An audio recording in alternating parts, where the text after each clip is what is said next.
محترم حاضرین، میں نے آپ حضرات کے سامنے سورۃ الشعراء کی آیتیں تلاوت کی، جس کا ترجمہ یہ ہے: اور انہیں ابراہیم علیہ السلام کا قصہ سناؤ جب کہ اس نے اپنے باپ اور اپنی قوم سے پوچھا کہ کیا چیزیں ہیں جن کو تم پوجتے ہو؟ انہوں نے جواب دیا، کچھ بت ہیں جن کی ہم پوجا کرتے ہیں اور انہی کی سیوا میں ہم لگے رہتے ہیں۔ اس نے پوچھا، کیا یہ تمہاری سنتے ہیں جب تم انہیں پکارتے ہو، یا یہ تمہیں کچھ نفع یا نقصان پہنچاتے ہیں؟ انہوں نے جواب دیا، نہیں، بلکہ ہم نے اپنے باپ دادا کو ایسے ہی کرتا پایا ہے۔ اس پر ابراہیم علیہ السلام نے کہا، کبھی تم نے آنکھیں کھول کر ان چیزوں کو دیکھا بھی جن کی بندگی تم اور تمہارے پچھلے باپ دادا بجا لاتے رہے؟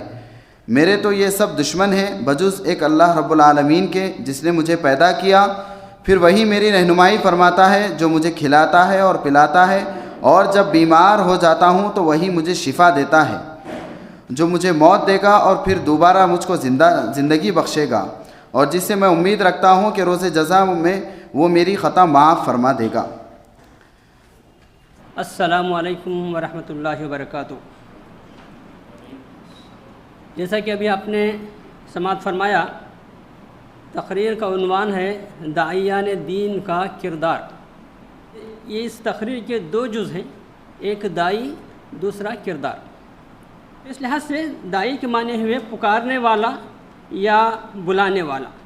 ایک مشہور آیت ہے، ادعو الی سبیل ربک بالحکمت والموعظۃ الحسنہ، جس میں اللہ تعالیٰ نے جو بات کہی ہے، پکارو، ادعو کے معنی پکارو، بلاؤ، کس کو؟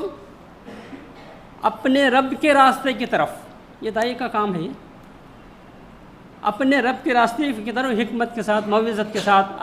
یہ ایک کیریکٹر ہے، کردار ایک کیریکٹر ہی نہیں بلکہ اپنا بیہیویئر ہے، بیہیویئر نہیں، یہ ٹوٹل پرسنالٹی ہے۔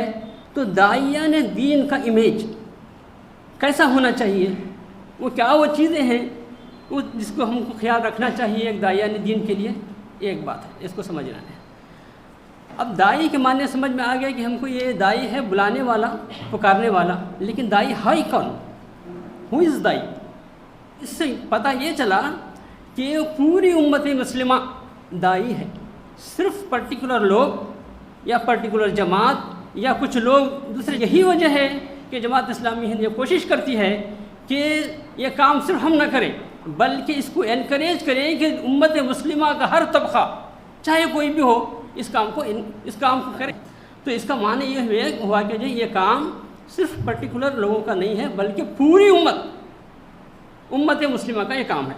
اور اس سے اہم بات قرآن مجید میں یہ بات بتائی گئی ہے، صرف دعوت دینا ہی نہیں بلکہ کہا گیا سورہ حج میں، وَجَاهِدُوا فِي اللَّهِ حَقَّ جِهَادِهِ هُوَ اجْتَبَاكُمْ۔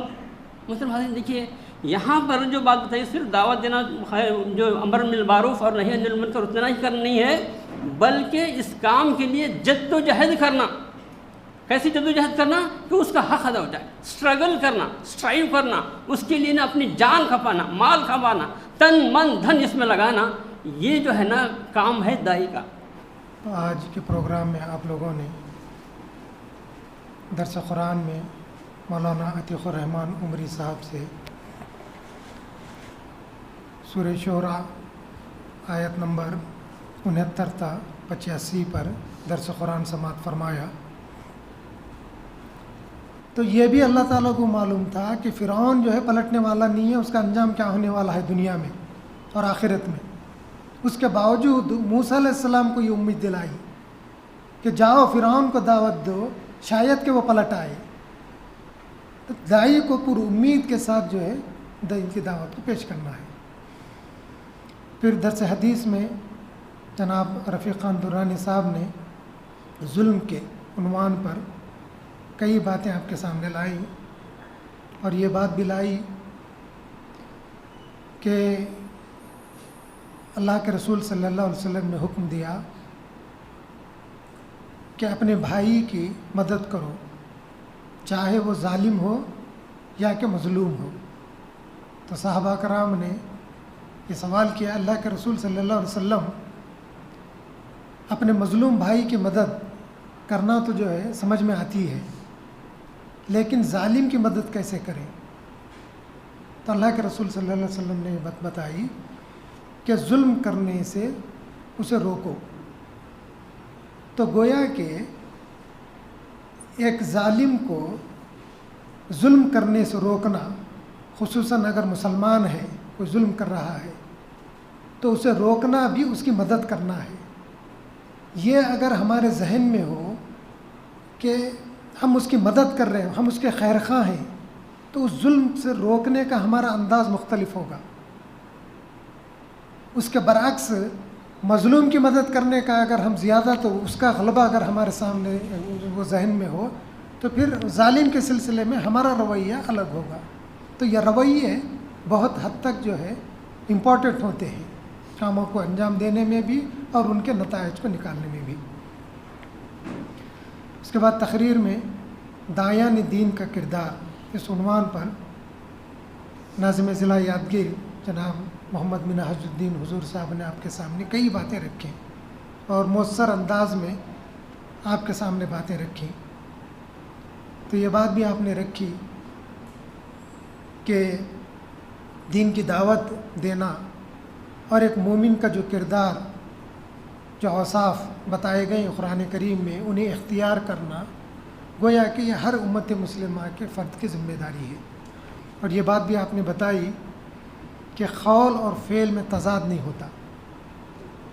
داعی جس بات کی دعوت دیتا ہے تو اس کا نمونہ بھی ہوتا ہے.